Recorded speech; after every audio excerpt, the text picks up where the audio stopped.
Hello, thank you for taking the time to watch this informational video about student voices. We first want to just take a minute to thank you for participating. This initiative was inspired by our Education Council's commitment to improving student outcomes. Here at United Way, we have an education council that's comprised of superintendents, educators, business, and community leaders, and they recognize the value of hearing from students directly. Your role in gathering their insights on key issues like attendance, academic performance, and social emotional well-being will help us shape solutions that drive lasting change. Together, we can turn these students' voices into action. Truly, the goal of student voices is to empower students. We want them to know that we hear them and that their voices matter when we're making decisions for them. This is a very important concept for middle school students, especially. So we want to just to take a few minutes today to kind of share with you the nuts and bolts of what this is going to look like on the day of the event. As some background information, we do have 13 schools that are participating in this. So we're giving you a big overview, but details might be a little specific depending which school you have signed up for. There's different days, different times. They all will be done over the 3 days of November 12th, 13th, and 14th. So when you arrive at your school, you need to check in. So first, park and visitor parking. Any spot that's available in a school is okay for you to park in as long as it's not labeled that it's reserved.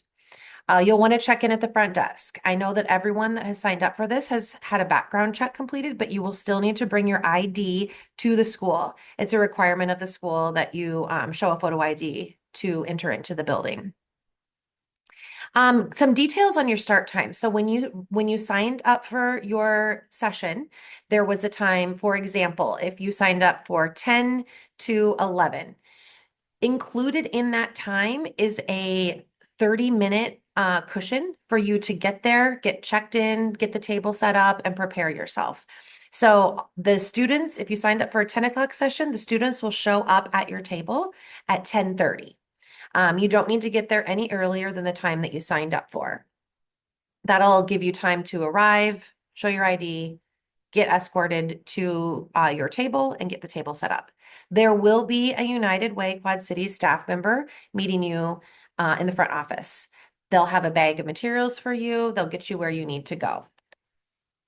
In that bag of materials, it's filled with several things. There's 2 conversation guides. At all of the buildings except for PV and Bettendorf, we do have 2 volunteers for each table. A table host and a note taker. So each of you will get a conversation guide. The note taker pages are in that facilitator or in that facilitator's guide. There will also be 12 student surveys, 14 name tags, a Student Voices table tent, and Student Voices signs to take pictures with. There will also be pens for everyone. We are just doing a standard number because the maximum number of students at a table will be 12. There's a very good chance that you won't have 12 at your table, but we're stocking the bags to be able to handle 12 students. There will also be an envelope in there because all of the completed documents at the end will go in the envelope.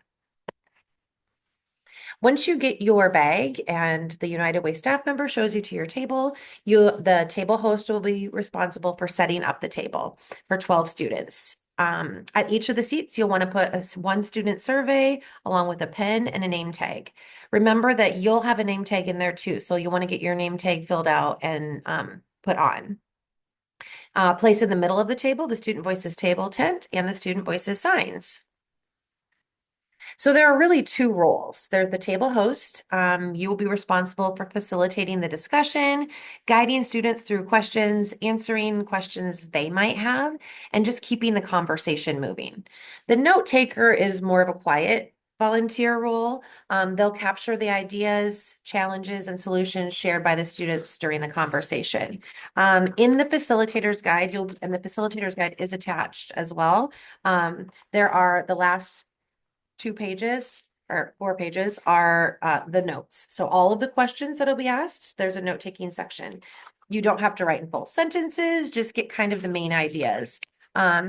We really want to guide this conversation towards a more positive spin. So thinking really strongly about solutions and ownership of the student and what they can do.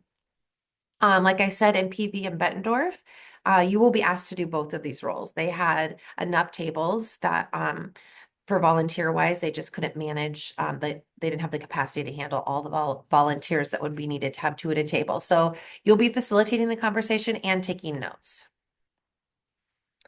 These are conversation guidelines. This is what we want to share with you as a facilitator or as a table host and a note taker. This is not something that you are sharing with students. We just want you to know that these questions are designed to encourage students to think creatively about solutions and possibilities rather than focusing solely on challenges. So when you ask a question, we want this to be kind of this conversation to take off. They might even answer some of the questions um, on their own if you just ask the first question. So I'd be kind of familiar with the 8 questions that will be asked. Um, we want to encourage them to think positive and think about solutions. The conversation is a journey, so each student's perspective is valuable. Encourage reflection on what we value most and explore choices and ideas together. So you can help encourage them to think bigger or broader or deeper, but we don't want your voice to be the one that is coming up with the solutions. We really do want it to be solution focused. So United Way's goal is to drive collaboration and action by showcasing solutions that arise from your conversations that you're having. It's okay if you don't get to all the questions. We really want to focus on quality over quantity. This is a timed, each school has a different amount of time depending on their class times. And so this is a timed event. We need to leave some space for surveys. And so we really want to dig deep into as many questions as we can. The format of this is when you get there, we want you to introduce yourself. When the students sit down, introduce yourself. We want them to feel comfortable with you. So if you have any little tidbit of information that might make them feel like they know you a little bit, that's great to share that, whatever you want to share about yourself, but definitely your name. If you are at a place, business or at college, share what that is. We want them to feel like they know you. In the facilitator's guide, there is an opening statement. And so you'll want to read that. Please note, it's very important that there's the survey is a point where we don't want anyone to be confused. There are 5 questions at the beginning of the survey that should be sitting in front of the student at that time. So in the opening statement, after you've introduced yourself, we want you to say, before we begin, I'd like you to complete the first section of the survey, and we will complete the rest of the survey at the end of the discussion. Then pause. Give the students, it really shouldn't take more than 30 seconds to a minute for them to answer those first 5 questions. It's a rating scale, so it's not open-ended questions. So you want to give them a minute to do that, and then ask them to turn their survey over and tell them that, we'll complete it after we finish, and then you can continue on with the rest of the opening statement. Once you get through that, there is some ground rules, and those ground rules are things that you're discussing with the students.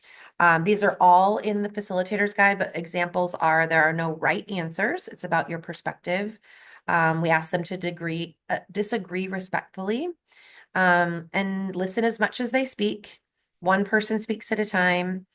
Remind them that when they are answering these questions that you're prompting them with, their answers are anonymous. The note taker will be taking notes. Their name is not associated with that note taker's page anywhere. And then ask them, when it's all said and done, we want them to leave any disagreements they might have at the table, so they can go about their day. Make sure you ask them if they have any questions, and then you can begin the conversation prompts. The note taker might also want to be kind of keeping an eye on the time, because you'll want to leave at least 5 minutes at the end of your session for them to complete the rest of that survey.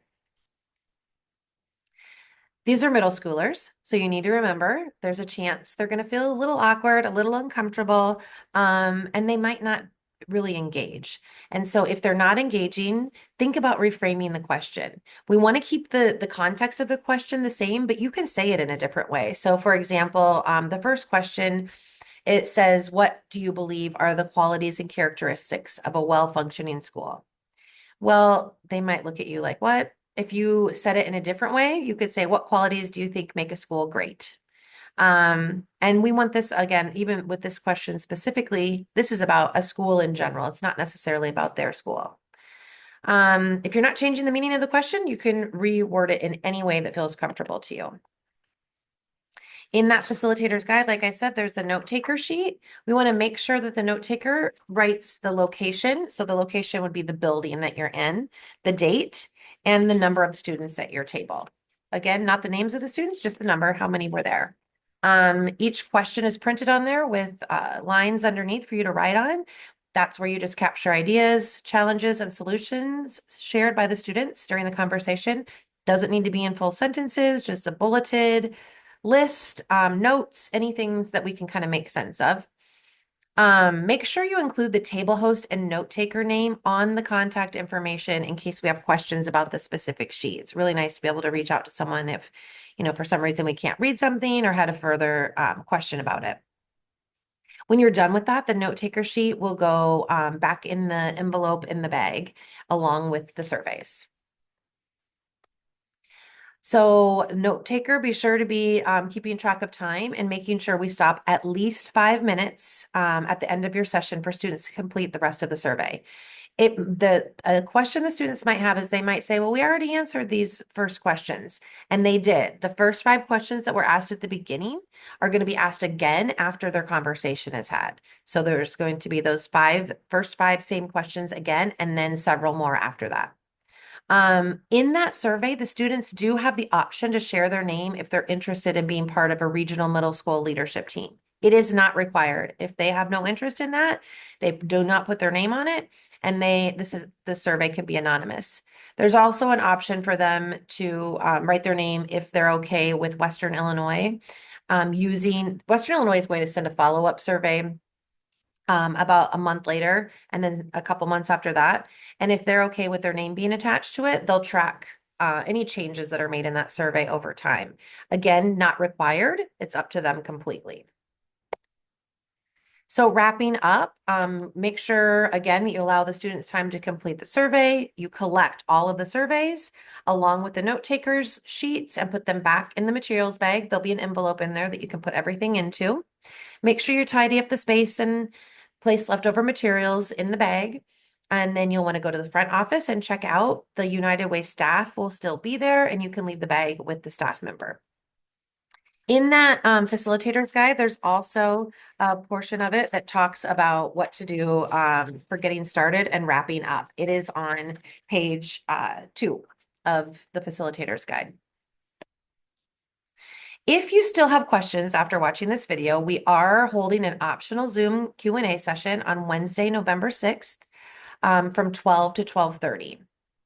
The Zoom link is on here, as well as included in this email. If you have any questions, hop on. It is an open hours format, so you can hop on at 12:28 if you want. There's not going to be any presentation of sorts. It's just going to be an opportunity for you to come on and ask specific questions. If you're not comfortable with that or you can't get on at that time, you can absolutely shoot us an email as well. Marie Feehan is the Student Voices Coordinator, and her email is on this slide. And I am Cassie Stewart. I'm the VP of Education at United Way Quad Cities, and my email and phone number are on there as well. Thank you so much for joining us, and have a great day.